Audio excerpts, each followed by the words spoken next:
Okay, welcome to the Making Sense podcast. This is Sam Ferris. That's sense with a C as in cuck, not S like snowflake. Okay, a little housekeeping. This is still the same podcast as my previous episodes. We just have a new name.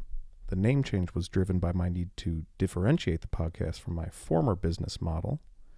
Making Sense is a much better name, given my new goal to overtly take your money.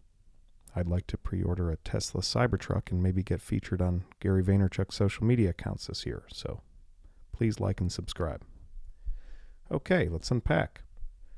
Today I'm speaking with Bernie Sanders. Bernie failed in his run for the 2016 Democratic nomination for president after Hillary Clinton threatened to drink the blood and eat the hearts of Debbie Wasserman Schultz's children. But Hillary's gone, Debbie's kids are dead, and Bernie is back. And he stands a chance at winning this time.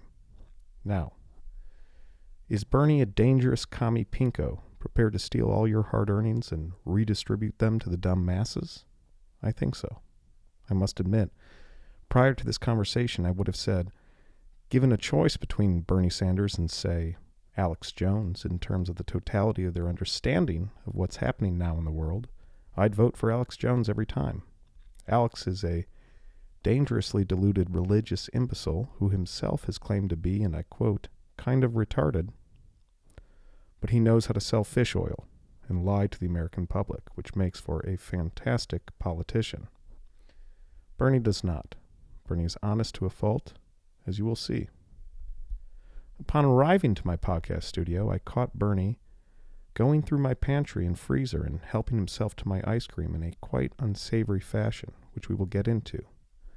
But you will hear in the framing of this conversation a kind of transparency and explanation that was forthcoming and unique for a man who spent his life rubbing elbows with reptilian pedophiles in our nation's capital. If I had caught Donald Trump doing what I caught Bernie doing in my kitchen, he would have denied the allegations and probably flat out told me he was trying to bake me a Christmas goose. What exactly happened in the kitchen and why is it important? I'm not sure. But it is the ground we covered, and it was enough to change my mind.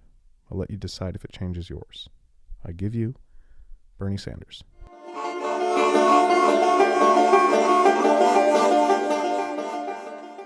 I am here with Bernie Sanders. Bernie, thank you for coming on the podcast. Look, before we get started, could I ask you, do you have any baby carrots? I could very much go for baby carrots right now. Not too many, 7 to 12. If you've got a loose package of baby carrots, phenomenal. If you have them in the bigger pack, just squeeze out 12. I'll have them. Look, I need to have a bit of a snack. I'm a bit squeamish if I don't have something to eat. You know, I'm a bit squeamish because when I found you in my podcast kitchen, you were sticking your dick inside of a pint of Ben & Jerry's ice cream. It's a Vermont thing. Was it the Chunky Monkey? Of course, Cherry Garcia. No one puts their dick in anything less. You know, as a socialist, I thought you'd be concerned about other people getting to enjoy that Cherry Garcia. I enjoy the Cherry Garcia. I stuff it up my ass. It's the perfect way to end a good BM. It's a Vermont thing.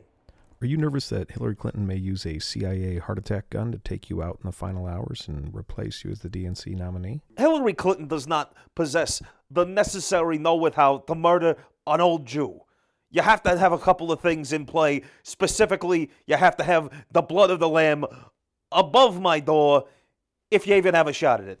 Doesn't have a shot, forget it. According to Snopes.com, Hillary drinks the blood of children for breakfast, lunch, and dinner, so I'm sure she could find the blood of the lamb. But could she make the specific pattern that the Hebrews used in order to escape the death clutches of the Egyptians? I don't think so. How do you plan on escaping the death clutches of Joe Biden, who doesn't try to fuck my ice cream and is clearly favored by the establishment? Look, Joe Biden fucks up 100% of all of our debates. Undebatable. Can't talk to the man. He's a fucking idiot. I look forward to having to move on and get to the larger idiot. It's like facing a mini-boss battle in a Legend of Zelda game. You get through the mini-boss, you get to the big boss. I'm waiting for the pig that is this terrible man, Joe Biden, to turn into Ganondorf, which is Donald Trump. What about Elizabeth Warren and the left's desire to see the first female president? I'm gender fluid now. I forgot. I just came out. I'm gender fluid. My pint of Cherry Garcia would disagree. I'm gender fluid presenting female. What's the point? I'm experiencing an erection. I'm gender fluid presenting female.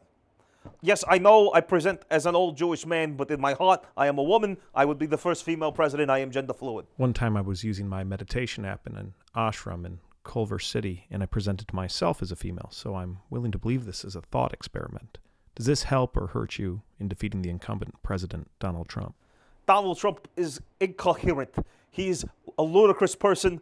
I don't deal with ludicrous people. Unless the person is ludicrous, because I'm big in the black community. I like ludicrous. Luda, good guy, love Luda. My dear friend Cardi B introduced me to Luda. Luda and I, we went around. He took me on the set of Fast and Furious 10. Great kid. If you were to win the election and become the first female president of the United States, what would you do if Donald Trump refused to leave the Oval Office? At that point, I would get into a grudge match with him and me in the ring, 10 rounds, and we'd see who wins. I apologize. That is my mindfulness alarm. I'm going to have to ask you to leave so I can go chant Islamic slurs in my garage. This was very good. I didn't get the baby carrots. All fine. Well, it was a great joy to have you on the podcast and an honor for you to fuck my Cherry Garcia.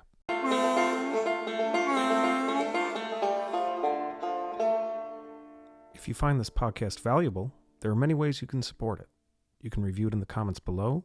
You can share it on social media with your friends. You can blog about it or discuss it on your own podcasts.